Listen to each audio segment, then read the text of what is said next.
Man, man, man, man, man, man, man. It's good to be king. You know, it's good to be a Georgia fan. To wake up every Saturday morning during the season, and the only thing you really have to worry about is which QB are we going to win with today?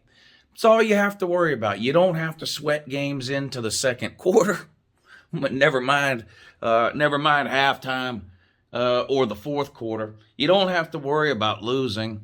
There's really nothing at all you have to worry about as a Georgia fan every single Saturday morning when you wake up during the fall this year. And there's not another team in America that can say that. It is becoming crystal clear at this point that although Georgia is not the same type of team as 2019 LSU or 2020 Bama, Georgia is way better than every other team in college football, just like LSU in 2019 and Alabama in 2020. Now, those two teams did it with offense. Georgia's doing it with defense. And enough offense. It's not like 4 or 5 years ago, even at UGA, where we were scoring 24 points a game. I mean, Georgia's averaging about 40 points a game. Sure, there's other teams averaging more. There's no doubt and no question about it. In fact, every single team Georgia has played is averaging 24, 25, 26 points a game or higher. Problem is, they're only scoring 6 points against UGA. Teams on average, are scoring about 20% of their normal point production against UGA. And when your defense is that good, and this defense is that good, it's the best defense we have seen in college football this century, there's no debate. There's no debate. The next closest defenses, when you start to look at the numbers, Alabama and LSU from 2011, Georgia's defense is twice as good as those statistically in almost every single category, including points per game, where Georgia's given up just 6.5 points per game this season. Those defenses for Alabama and LSU in 2011 were giving up 11 and 13 points, respectively, per game. It's just a dominating, suffocating defense, and Georgia is by far clearing away the best team in college football. And at this point right now, there's not a single team in America that could line up across from Georgia tomorrow and give them any type of a game. That's just the facts. Not the case for the other 129 teams in college football, though. A lot of issues. Another great week of college football, week 10 in the books now, and you know what that means. It's time to discuss another amazing list of losers from the weekend that was in college football, and we have a lot to choose from today. So we'll point and laugh like we always do at the list of losers here during the first part of this video. Then I'm going to tell you some teams that won and looked pretty good doing it. Then I'm going to tell you some teams that won and looked pretty bad doing it. I'll let you know who the best teams are, and we'll talk about the HEISMAN. So let's get started. Now, we clearly have a lot of pitiful options to choose from right here. We might as well start here because this might take the most amount of time. Now hiring. Now hiring. What in the world happened yesterday in Columbia? You see this sometimes in college football. Well, I don't want to take anything away from South Carolina. This is a big win for them. I mean, believe me, no one hates South Carolina more than I do. I can't stand South Carolina, and I don't want to. I don't want to take this win away from them. It's a good win. Any win for South Carolina is good. Let's just be real. First-year head coach Frank Beamer. He gets a big home win, and I'm happy for the South Carolina fans. With that being said, though, this game, Florida versus South Carolina game, has more to do with Florida in my mind than it does South Carolina. The Florida team has given up on the coaches at this point, and that's not a good sign. And I don't think that's something that can be fixed with a week's worth of practice. I don't think that's something that can be fixed with some sort of new offensive or defensive scheme for the rest of the season. I don't think this is something that can be fixed by firing Todd Grantham. This is a Dan Mullen issue and a Dan Mullen problem. The talent is not there for Florida. And what's even worse, the effort and the will to win is not there for Florida at this point. And as much as I would love for Florida to keep Dan Mullen for another 10 or 100 years, if I'm a Florida fan today, I can no longer support Dan Mullen as head coach. And, people like to pretend that nothing the fans do or say matters. Fan support does matter. Now, how much it matters, what other factors are there to consider, that's true too. But when you lose the support of the fan base, think about Florida's next home game. How many people are going to be there? Will there be boos? It's not a good situation at Florida right now. And, I make hundreds of predictions a year on here, from everything from season records to team totals to who I think's going to win every conference to who I think might be in the HEISMAN race. And one of the things I like to predict every offseason is what coaches are on the hot seat, what coaches may find themselves out of a job at the end of the upcoming season. And I have been preaching from the altar at the church of UNCLELOU since March or April of this year that I just didn't think Dan Mullen was going to survive after this year at Florida. And that is becoming closer and closer to reality with every day that goes by. This was an absolutely awful performance yesterday by Florida to one of the worst teams in the SEC, South Carolina. This was Florida's. I want you to think about this. I want you to think about how bad South Carolina has been the majority of the years they've been in the SEC, okay? This is the worst loss Florida has ever suffered to South Carolina, ever. Emory Jones has been in this program and under Dan Mullen for 3 years, and all he does is come out and turn the ball over. Now, people are going to say, well, what Anthony Richardson? You don't know anything about Anthony Richardson. Nothing. You know what you know about Anthony Richardson? He can run a little against bad teams. That's all you know. That's all you know. He looked terrible against Georgia. He turned the ball over against Georgia and every other team he's played. The shine has got to be worn off of Dan Mullen at this point. This was absolutely pitiful to watch yesterday. It's hard to even really laugh because at this point it is so sad. What's that expression? The inmates are running the asylum. Well, unfortunately for Florida, it no longer appears that the clowns are running the circus. I don't know who's running the circus. The head clown has checked out, Dan Mullen.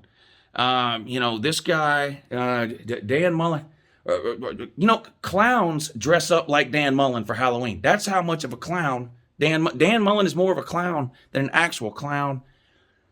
It's just a bad situation down there. The fans have had enough. I don't know what is firing Todd Grantham going to do? I honestly don't know. It's a recruiting issue. It's a Dan Mullen doesn't know how to run a program issue. It's a loyalty issue for Dan Mullen. And I think every fan base has some fans that suffer from this disease, but this guy has paid his dues. This is big time college football. The best player plays.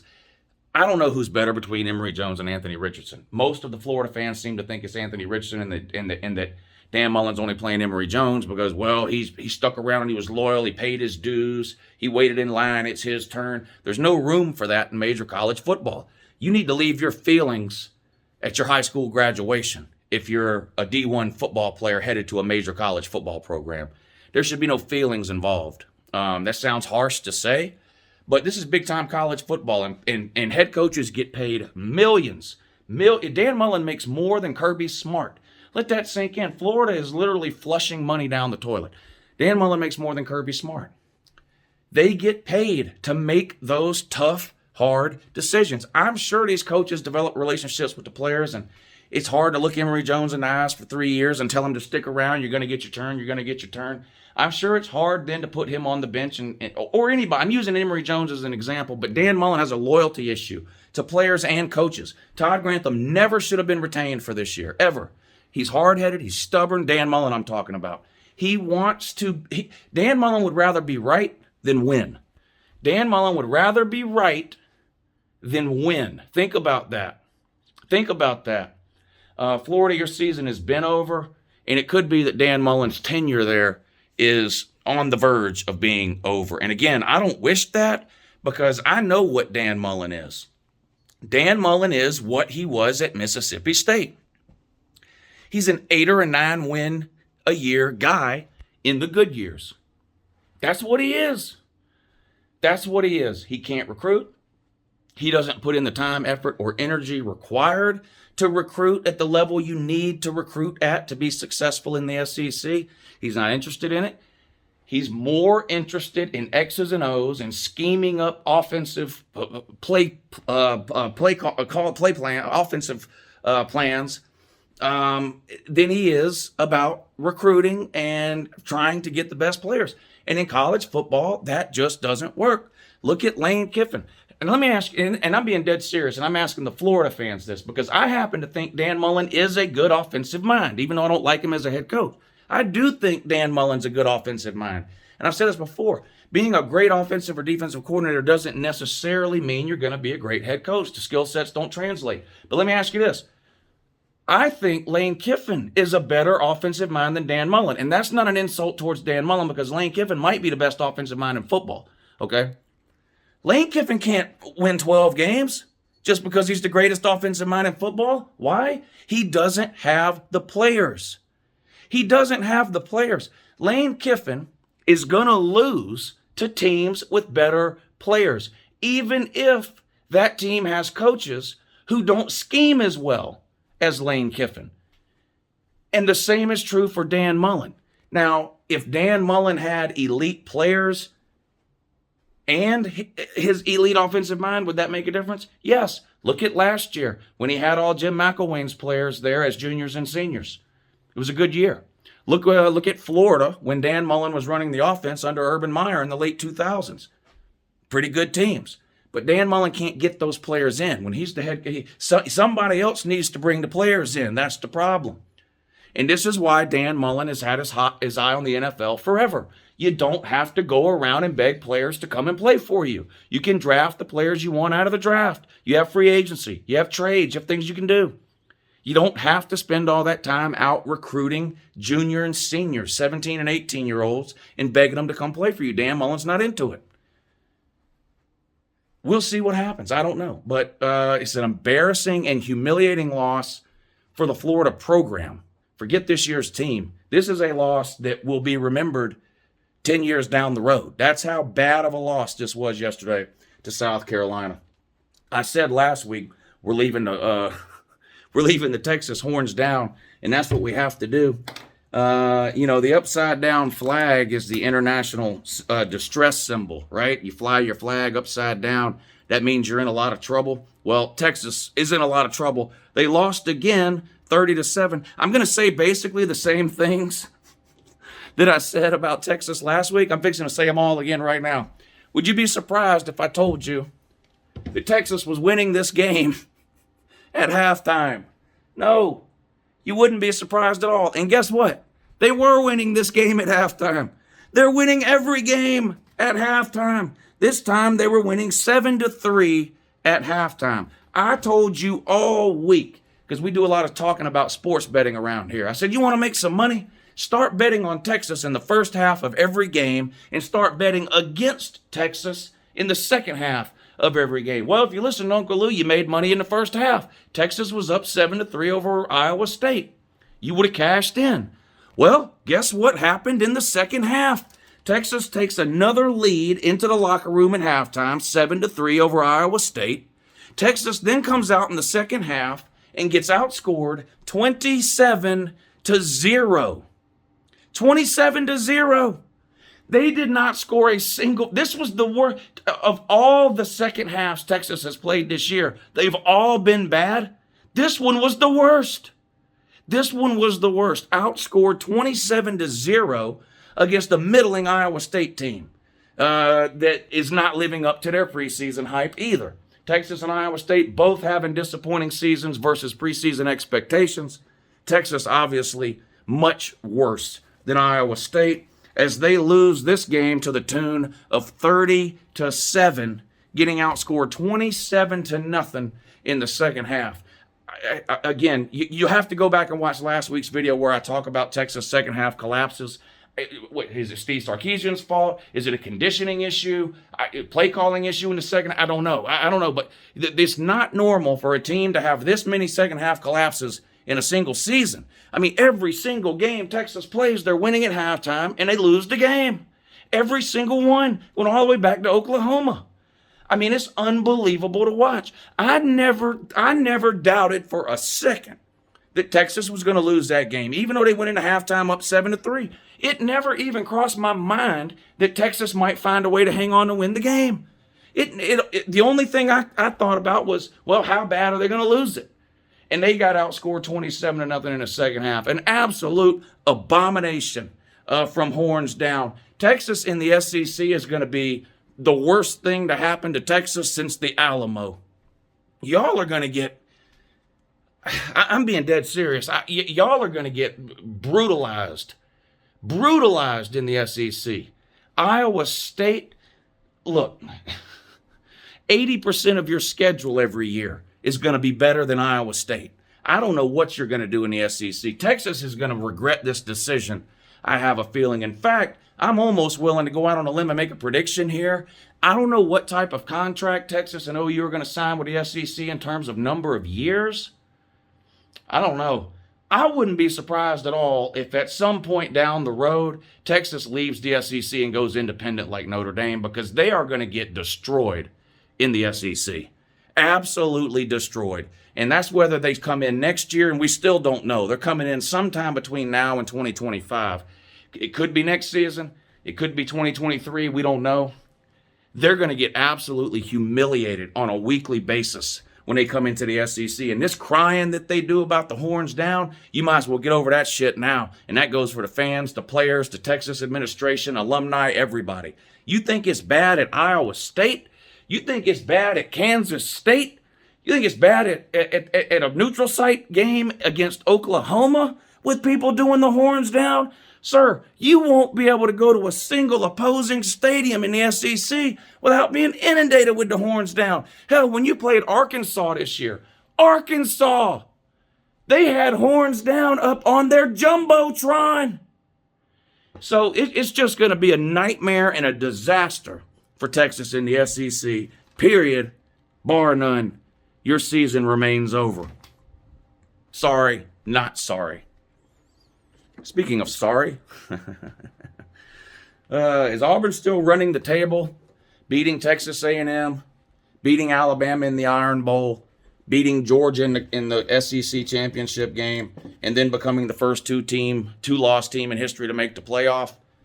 No, they're not, because they got absolutely destroyed yesterday by Texas A&M.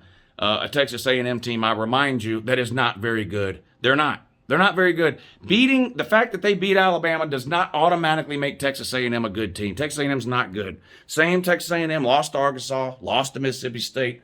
Oh, Mississippi State's ranked 17 or 15 in the college football playoff poll, Lou. That's a good win. Alabama beat them down. I'm going to talk about that in a second.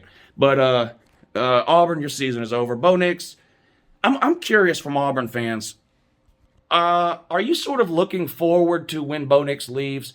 He's been the starter there for 3 years, and while none of the seasons have been absolute failures, he just hasn't been able to get you over the hump. He peaked really his freshman year. What was that, 2019, I guess, right? When he won on the road against Alabama. But what did that win get you? Not even a division title, and he's just way too inconsistent. I watched this game yesterday, and it's the same thing week in and week out with Bo Nix. This guy, remember backyard football you played when you were a kid?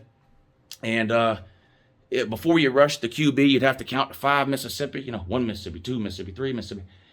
It's like, that's what watching Bo Nix reminds me of. He sits in the pocket until the protection breaks down. And then he runs in figure 8 patterns. And he looks like a figure skater when he runs around. And once or twice a game, he makes a play that way. Once or twice a game. The other 10 times he does it is an incomplete pass or a 20-yard loss. I don't know. Auburn's defense played okay, but Texas A&M's offense isn't great. They've got a couple of good running backs, but outside of that, they don't have much. The Italian hot pocket, Calzada, oh my God, he played great against Alabama. So did Max Johnson, Mark Richt's nephew at LSU. So what does that really mean? Nothing. So Auburn, you have a first-year head coach, so I don't know what Auburn's fans' expectations were heading into this year, but I do know that all this talk over the last week, I had people calling into my show. Lou, Auburn could be the first two-loss team to make the playoff. All they got to do is win at Texas A&M, win at Bama, and then beat Georgia in the SEC championship game, and they might get in for two losses. How anybody thought that was going to happen is beyond me. But people did. Auburn fans did. Now, that's the thing about being a fan. It's short for fanatic. And somehow these fans always find a way to perceive the glass as half full. I don't know. Speaking of half full, what is this? I don't know if cowbell's what it is. Y'all lost yesterday, Mississippi State. Now, to me, it's not that funny that you lost. That's not even why I put you on the list. But you did go ahead and lose to Arkansas 31-28. Why even waste time talking about Mike Leach's Mississippi State team in one of these Your Season Is Over videos? Well, because last week when the playoff poll came out, the first one, there was 3 or 4 things in there that most people, or a lot of people, pointed to and said, well, that doesn't look right. But the biggest one, at least that I heard, was, why is Alabama 2? And again, I'm not talking about my opinion.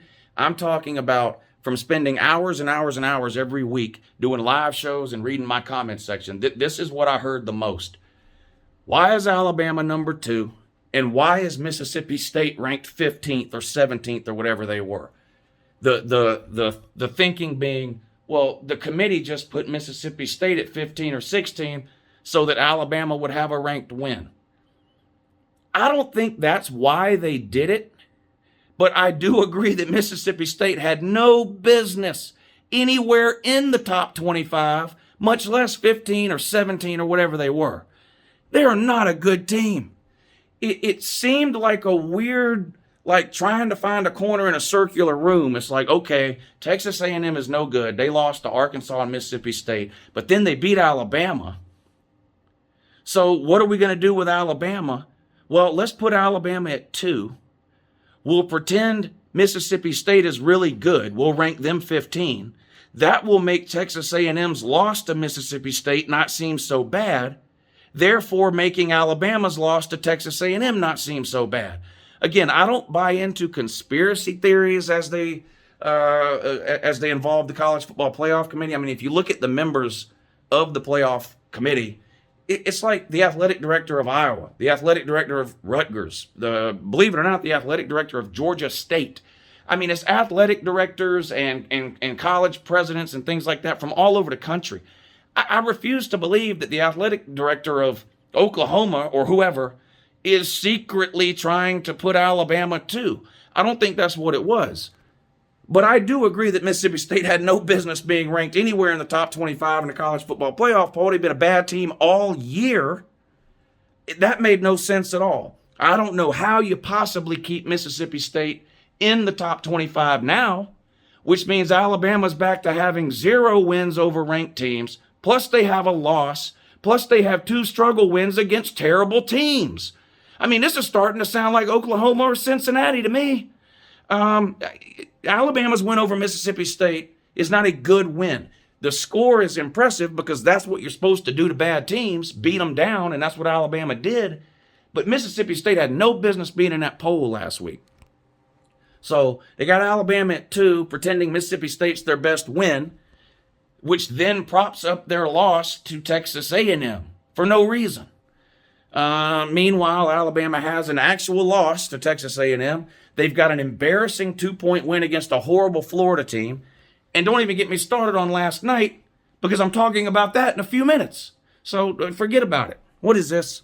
Man. The ACC, your season is officially over. Now, most people with any type of functioning brain capacity. Oh, you were on the top 10 shelf too? Oh my God. All right, I'll put you back over here for now because I'm going to have to spread things out on the ACC shelf to make room, but you won't be staying there. when Uncle Lou updates his rankings tomorrow. But anyway, Wake Forest got beat in a game that really looked just like last year's game between Wake Forest and North Carolina. Over 100 points, 1,000 yards of offense, quarterbacks throwing for 700 and 800 yards combined. What was there, 10, 11, 12 touchdowns, I think, between the two quarterbacks, throwing and running. I mean, it was an insane game to watch. But Wake Forest found a way to lose, and that's what they did, and North Carolina's not very good. So, Wake Forest, your season is over in terms of making the college football playoff. Clearly, Wake Forest had no intentions of making the playoffs when the season started. So, I think Wake Forest could still make a New Year's Six Bowl. They could still win the ACC. Who knows? But you're not making the playoffs. You really didn't have a signature win. And this might not be your only loss either. I mean, everybody has been pointing to the fact that the last 4 games of Wake Forest scheduled this year are their toughest 4. And you lost your first of the 4. So you're probably going to lose another one, at least one, but even still, 10-2 would be a great year for Wake Forest. So I don't want to piss down their leg and try to tell them it's raining, but you're not making the playoffs. I don't think Wake Forest is making the playoffs anyway, but you're not going undefeated. So there you go. You lost. There are no Wake Forest fans to piss off, so I'm just going to move on. There's at least one Baylor man that I know of that I could attempt to irritate here. But Baylor lost yesterday, and why does that even matter? Well, if you're Oklahoma and you're sitting there ranked at number 8 in the first college football playoff poll, which, yes, you'll be moving up now because Michigan State lost. But if you're Oklahoma at number 8, you didn't have to be all that concerned because you're like, well, we still play several teams that are highly ranked, right? One loss Baylor being one of those teams. Well, now they're 2 loss Baylor. So that hurts Oklahoma a little bit. Now, I still find it hard to believe. I find it hard to believe that Oklahoma could go undefeated and get left out of the college football playoff. But I guess the possibility exists. But Baylor lost to TCU. That's not good for Oklahoma. Now, I don't think that means it's over for Oklahoma, but it's just not good. Just like SMU losing yesterday wasn't good for Cincinnati, right? Because Cincinnati still has to play SMU. The better SMU is, the better that looks for Cincinnati. You get what I'm saying here. But I still find it hard to believe that a 13-0 Oklahoma would be left out. I'm also not convinced Oklahoma's going to go 13-0. They've struggled at times this year on defense. They've struggled at times on offense. And you can tell me about you changing quarterbacks. That's great. Who was the quarterback when you played Kansas, though? Can you let me know in the comments section down below? I'm asking for a friend. So we'll see. But, Oklahoma 13-0. You got to assume Georgia's getting in. They're going to beat Alabama and knock them out in the SEC title game. So you have Georgia at 1. If Oregon and Ohio State both win out, they're both getting in. That I can tell you because they're not going to put Ohio State in without putting Oregon in if they have the same record. And it looks like they're going to have the same record unless Oregon slips up or Ohio State slips up. Probably Ohio State's got the tougher schedule remaining, but Oregon has been the most inconsistent. So we'll see. But if Oregon and Ohio State both end the season at 12-1 with conference titles, they're both getting in. You can't put Ohio State in and not Oregon because Oregon has that head-to-head win if they have the same record. That's a big if. So that leaves one spot left, probably for a 13-0 Oklahoma if Oklahoma is 13-0. Now, what happens if Oklahoma is not 13-0? Cincinnati. That's what would happen. That's my prediction this week for the college football playoff. Georgia 1, Oregon 2, Ohio State 3, Oklahoma 4 if they're 13-0. If they're not 13-0, Cincinnati. If Cincinnati's 13-0. That's my prediction for today, for this week. Now, that could change next week. It is what it is. But season over. What are you going to do? There's nothing you can do. No. This. Man, we hardly knew you, Michigan State. Can you believe Uncle Lou had Michigan State number 2 last week? Man, seems like it wasn't that long ago. I had Iowa at number 2. Oh, well. Kenneth Walker had another good game. I'll talk about that when we talk about the Heisman. But Michigan State caught its first loss. This is probably the least surprising upset this season in college football. Literally every single talking head on TV, every single analyst you would read an article from, every single idiot, even me, on YouTube with a college football channel was all saying the same thing when they talked about upset picks this week. Michigan State is the #1 upset alert pick for this week. Big win last week against an in-state rival. Big win last week in a showdown between two top 10 undefeated teams. Of course, I'm talking about Michigan and Michigan State. Huge second half comeback by Michigan State. Emotional win, biggest home win for Michigan State in a long time. Then they got to turn right back around and go on the road and play Purdue at noon. And although Purdue's not a great team, they'd already knocked off Iowa when Iowa was ranked #2 earlier in the season. So this was the least surprising upset probably this whole season. Now, the good news, if you're a Michigan State fan, you still have games against Penn State and Ohio State. And then if you get through that, a Big Ten title game. So could Michigan State still make the playoffs? Yes, of course they could. They'd have to win out. They would have to win out. I'm a firm believer. Anyone from the Big Ten East, any team from the Big Ten East that wins the Big Ten with 0 or 1 losses is getting in the playoff, period, no matter what else happens in all of college football. The Big Ten East has been the most competitive division in college football this year, and if any team wins the Big Ten out of the East and they're sitting on 0 or 1 losses, they're getting in. So yeah, Michigan State could get in. Now, the problem is, if you're Michigan State, it's kind of like the situation Auburn was in before. Now, they've already lost now, but before going into this weekend, it was the Auburn situation. Well, if Michigan State beats Penn State, beats Ohio State, and then beats the West champion in the Big Ten title game, they could still get in even though they lost to Purdue. Yes, they could. They could. That's very unlikely to happen, just like it was very unlikely for the Auburn scenario to happen, and the Auburn scenario didn't happen. They went out and pushed a plastic plate out onto the 50-yard line this week against Texas A&M, took a runny poop in it, and then wallowed around in it. It was disgusting to watch, really. So technically, Michigan State could still make the playoffs, but realistically, I'm not sure anybody would put $1 on it. I wouldn't. Kenneth Walker's still one of the best players to watch this year in college football, though. Mizzou, you tried. You tried real hard, too. And also, where are we going to put you? God damn it, there's no room. I'm going to have to put you back over here. We're just going to leave you here for now. I gotta slide some helmets over and make more room on the SEC shelf, but it is what it is. I want to congratulate Mizzou for getting a lead on Georgia in the first quarter, 3-0. Only the second team this entire season to have a lead over Georgia for any amount of time at all. And you even managed to kick a second field goal at some point in the game, scored 6 points. So that's the good news. Missouri, offensively, is average. So that's better than horrible, right? You scored the average against Georgia. Georgia averages giving up 6 points a game. You scored 6 points. That's the good news. The bad news is you acted like the same way these idiot Kentucky people acted at the end of the game. You were down by 40. Here you go, calling timeouts against Georgia's third-string defense to try to score a meaningless, feel-good touchdown at the end of the game. However, unlike Kentucky, you were unable to accomplish the mission, sir. You've tried and failed 4 plays from inside the 2-yard line, and you came away with a fat goose egg, using up all your timeouts, trying to get a garbage touchdown, and it didn't work. So, like I said, that was embarrassing for you. Mizzou played a couple of different quarterbacks. Their starter was out, whatever his name is, Cameron Xlax, or what's his name? Somebody let me know. I think it's Cameron Xlax. He was out.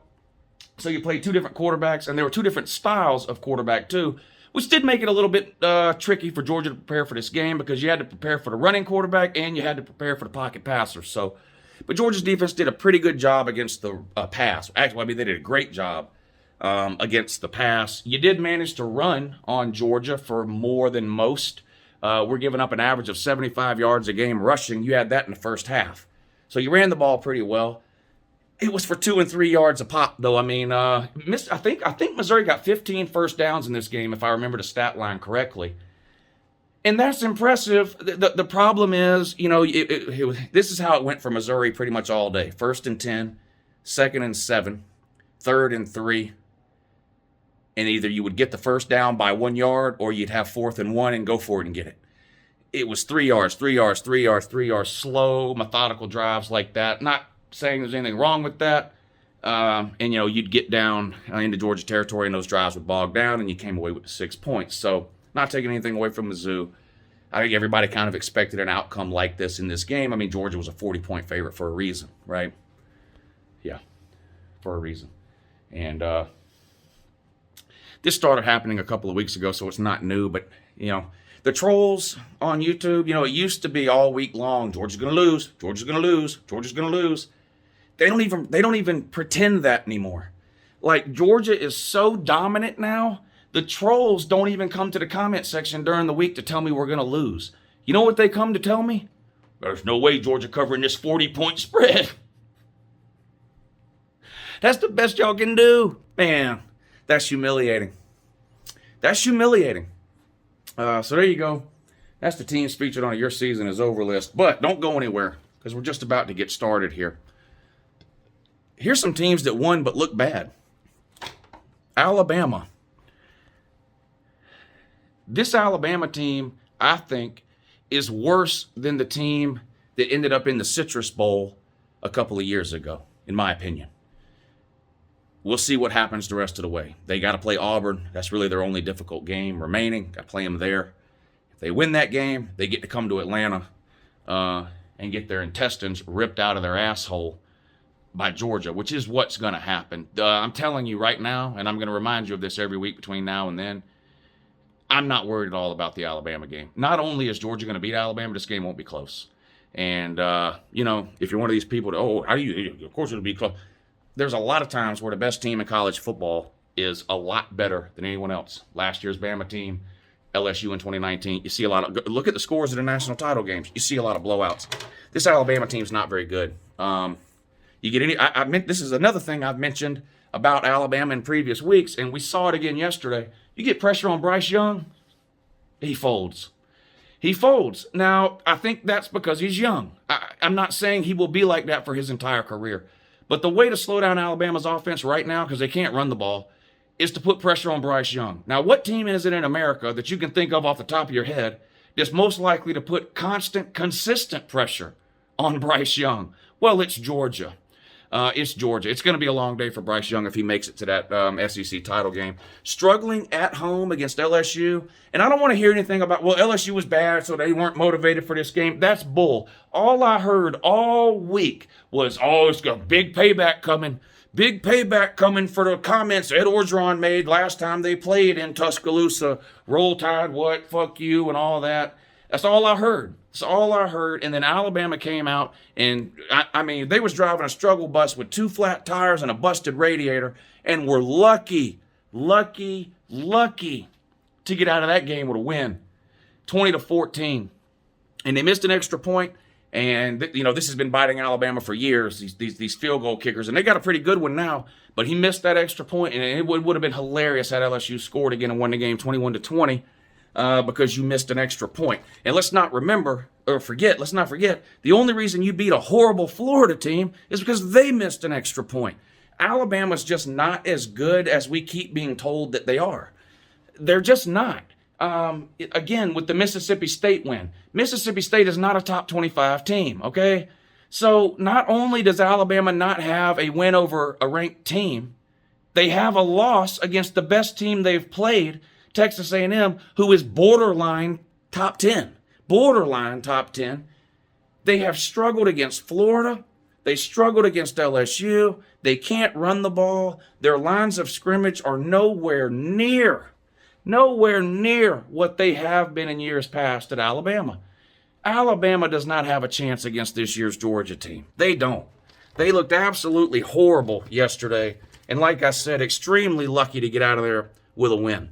Ohio State's another one. And with Ohio State, it's particularly funny to me that they struggled with Nebraska. And I made a video about it, I think, at halftime. And right on cue, here come the Ohio State fans in the comment section of that video. Nebraska's a good team. Nebraska. I don't know if fans just lose their mind when their teams are playing bad or what. To try to convince anybody that Nebraska's a good team, do you understand how ridiculous you sound? I mean, do you realize the level of ignorance you have to possess to actually believe the shit that comes out of your mouth when you're in my comment section typing away that Nebraska is a good team. I wish you would stop right now. They're going to go 3-9. They're currently 3-7. They have one conference win. Oh, they played some teams tough and lost. They're terrible. Terrible. Running around. Every comment started the same, too. Every comment from the Ohio State fans started exactly the same. It would say this: I'm not trying to say Nebraska is some great team, but they're a lot better than their record indicates. They've got a lot of close losses. They try really hard. Great. Great. Guess what, sucknut? They're fucking terrible. And you struggled for the entire game. Congratulations. 26-17. God, that was a one-score game till like 2 minutes to go. Cincinnati has probably ruined their chances of making a college football playoff. 3 weeks in a row, they have looked pedestrian against really bad teams. Navy, Tulane, and now Tulsa. And Tulsa's, what is Tulsa? Won 2 or 3 games. You win 28-20. I'm sorry. I feel like a broken record here. I'm not saying it's fair. I'm not saying it's right. I'm not saying you don't have a gripe. I'm not saying you don't have the right to complain about it. But it doesn't matter if it's fair or not. You're not getting in the playoffs at 13-0 by beating Tulsa 28-20. They're going to look for any reason to keep you out, and you have given them 3 reasons in a row. Navy, Tulane, and Tulsa. You can't do that. You can't do that. Again, well, that's not right, Lou. That's not right. If at the end of the year, a win is a win. Look, I agree with you. A win is a win in terms of what your record is going to say at the end of the year. But we're talking about a group of 15 people here, or whatever it is, that are sitting in a room trying to figure out if your 8-point win over Tulsa is better or worse than Alabama's 6-point win over LSU. And they're going to come down on the side of the Power 5 team every single time. It just is what it is. And unfortunately for Cincinnati, you're going to have to enjoy another New Year's Six bowl. You're not making the playoffs. These 3 performances have been unacceptable. Miami, 33-30 over Tech, another bad win. You know how bad you have to be to only beat the Nerds by 3? Georgia Tech is horrible. In fact, I spent a lot of time this week talking about Georgia Tech and how horrible they were. Why? Because I thought Miami would run away with this one. Miami's been playing well. They beat Pitt on the road last week. That quarterback, Van Dyke, who's technically was their 3rd string entering the season, he's putting up ridiculous numbers. That Miami's going to roll Georgia Tech. They're horrible. Nope, Georgia Tech was winning for most of the game. Miami gets a miracle comeback victory over a bunch of future Pep Boys managers, 33-30. You ought to be ashamed of yourself, is what you ought to be, Miami, man. Watch here in a couple of weeks when Georgia plays Miami, and you'll see what a real team, or when Georgia plays Georgia Tech, and you'll see what a real team is capable of doing to the Nerds. Who had good wins? Well, Georgia. We already talked about that. I'm going to give Oregon credit for a good win. It wasn't dominating, 26-16 over Washington, but it was a rivalry game, and it was it was a monsoon. It was pouring down rain. Again, this wasn't a dominating win, and I do think Oregon ideally should beat a team like Washington by more than 10 points. But because it was a rivalry game on the road, in the pouring down rain, I'm going to give them a little bit of benefit of the doubt. And the reality is, because Oregon has that win over Ohio State, as long as Ohio State continues to win and Oregon continues to win, Oregon is likely to get in the college football playoff at 12-1. I'm not saying they're one of the best 4 teams. I'm not saying they'll win a playoff game. I'm just telling you, if Ohio State is 12-1 at the end of the year with a Big Ten title, they're getting in the playoffs. And you cannot put Ohio State in the playoffs at 12-1 without putting Oregon in there too, if Oregon is also 12-1. I'll even go a step further. I predict to you that the playoff committee is going to have Ohio State and Oregon at 2-3 in the final poll, and we're going to see a rematch of those 2 teams at a neutral site in the first round of the playoffs and find out who the better team is at that point in the season. That's my prediction as of today. Who else? Michigan 29-7 over Indiana. Don't look now. Michigan undefeated, aren't they? Nope, lost to Michigan State. One loss, though. Again, everything I said about Michigan State applies to Michigan.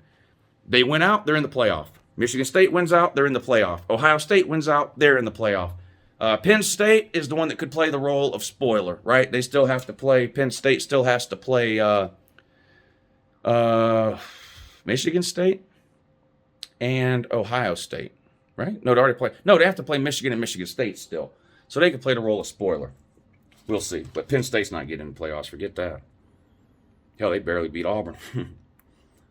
Oklahoma State won again, 24-3.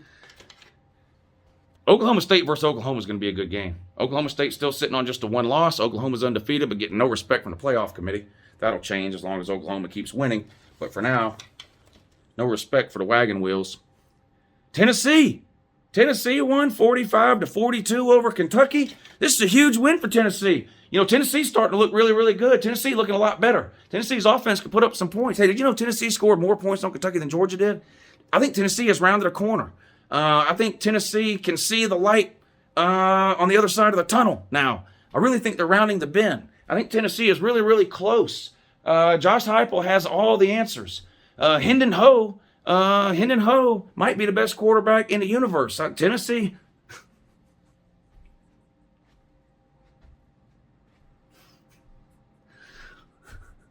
Wait, you give up 42 points to Kentucky? I can't. These Tennessee fans, they're already in the comment section with everything I just said. It's already in there. We scored more points on Kentucky than UGA did. Y'all are screwed. Look. I'm happy for Tennessee fans, okay? This year is going to turn out to be better than it was projected to be for Tennessee. Even better than most fans thought it would be for Tennessee in terms of their win-loss record, okay? They're going to make a bowl game unless the NCAA bans them from one for buying players with Happy Meal toys or whatever it was they were doing. You're not beating Georgia. And Georgia's went over Kentucky because they beat the absolute doo-doo out of you last year. I mean, what Kentucky did to you last year is illegal in most NATO countries. And I think the UN could bring Kentucky up on war crimes for the way they treated you last year. But you got revenge. You won 45-42. And if I'm going to be serious for a second, I do think it was important for Tennessee to win one of these back-and-forth games like this because we've seen them lose a lot of these games in the past. Remember the BYU game? Back-and-forth thing, lost. Georgia State, back-and-forth thing, lost. Even going to the Ole Miss game a few weeks ago, right? Tennessee had chances to win that one late, lost. That's one of the things you have to do when you're a bad team that's trying to become good. You have to learn how to win, right? You have to learn how to win. And confidence plays a big part in that. And, you know, regardless of if any of the players or the coaches would admit it or whatever at Tennessee, I'm sure there's a lot of players on Tennessee's team who look up at the scoreboard in the fourth quarter, and if the game is close, they're thinking to themselves, here we go again. I mean, it's human nature. The Tennessee fans feel that way, too, for the same reason. So I do think this is a good win for Tennessee. I clowned them a little bit there because we're playing them this coming week in Neyland. And I think it'll be an exciting game, and I won't be surprised at all if Tennessee puts up more points on Georgia than any team so far this year, which is 13. Can Tennessee get to 20, though? I'm going to say no. I don't think Tennessee can crack 20. But I think that they might score a couple of touchdowns and a field goal, maybe 17, 18. Hell, they may get 20. I don't think they'll get much more than that, though. And their defense is pretty bad. Georgia's probably going to score in the 40s, would be my guess, against Tennessee. So I don't do score predictions a week before the game, but, something like 42-17, something like that is how I see this game going, honestly. I think it'll probably be close in the first half. One of Tennessee's biggest problems, and the Tennessee fans, you know this, because of all the transfers and things like that, one of the biggest issues Tennessee has is depth, right? And that's something you tend to see show up in the second half when you play teams that do have great depth, right? In the second half of next week's Georgia-Tennessee game, Georgia's starters are only going to have played about half the game so far because we rotate players in and out regularly starting in the first quarter. So Georgia typically is a lot more fresh in the second half even than most teams. And that's magnified with Tennessee because of the limitations they have in terms of number of players. But more on Tennessee next week. And, of course, South Carolina beating Florida. We already talked about that. All right, who's your best teams? Georgia. This is in no particular order, okay? The best teams right now are Georgia, and that's it. There is no other best teams right now. I still think Alabama and Ohio State are probably the second and third best team. You can debate the order on that, but they're not close to Georgia right now, in my opinion. They're just not. I think Ohio State has a better offense than Alabama, but it's close. Ohio State definitely runs the ball better than Alabama. Defensively, I think Alabama and Ohio State are pretty equal, and neither one of them right now is in a position to compete with UGA, but those are your best teams right now. Heisman list before we wrap this thing up. This would have made a lot more sense if this team would have won yesterday. I'm going to put Sam Hartman on my Heisman list, quarterback for Wake Forest. 400 yards yesterday, 5 touchdowns through the air. He did have 2 interceptions. 78-yard rushing, though, with another 2 touchdowns. So, yes, he scored seven touchdowns yesterday. If you look at the 3, I got Matt Corral and Bryce Young on the list too. If you look at the 3 quarterbacks, they're all pretty similar in terms of total yardage, touchdowns, interceptions. It's pretty similar. Sam Hartman has Bryce Young. Is the least effective quarterback of those 3 with his feet. Matt Corral and Sam Hartman both have more rushing yards and more rushing TDs, but those 3 QBs are pretty close statistically if you look at them, and I did this morning. I still have Kenneth Walker on my Heisman list. I know he's got a loss, but so does Wake Forest, so does Alabama, so does Ole Miss, and I've got their quarterbacks on the list, so just because Michigan State lost doesn't mean I'm going to take Kenneth Walker off the list. And he had another 146 yards yesterday and a touchdown. He did have a fumble, though. Bryce Young, 300 yards yesterday, 2 touchdowns, no interceptions, but he fumbled the ball twice. They only lost one of those fumbles, I believe. They had that second fumble at the end of the game that could have cost Alabama the game, but Alabama jumped on the fumble. So that's what that is. Matt Corral, 324 yards yesterday, a touchdown. And I've still got Jordan Davis on the list. Jordan Davis is not going to win the Heisman. I still think it's a long shot right now that he even gets invited to New York as part of the final 3 or whatever they send to New York for the award. But in my opinion, he's the most impactful player on the best unit in all of college football, Georgia's defense. They put up the stats during every Georgia game, but if you look at Georgia's defensive stats when Jordan Davis is on the field versus when he's not, it's night and day difference. He is the main cog in the Georgia defense wheel. He's the real deal. Defensive guys don't win Heisman. We all know that. If Ndamukong Suh and Chase Young didn't win the Heisman with the stats they put up, Jordan Davis isn't winning the Heisman either. But there's just a lot of talk everywhere you look about Jordan Davis in the Heisman. So I've got him on my list. And let's be honest, even if you don't like Georgia, don't you love a big man? Everyone loves a big man. South Carolina yesterday had a big man touchdown. Everyone loves that. When a fat defensive lineman scoops up a fumble and scores, everyone loves that. Everyone loves a good story about a big guy, right? And Jordan Davis is that. So anyway, there you go. The Your Season is Over video for Week 10 of the 2021 college football season. And what a weekend it was. Shout out to all the losers this week. Try to pick your bottom lip up off the floor and do better next time. Have a good morning. You listen what the general tell you now.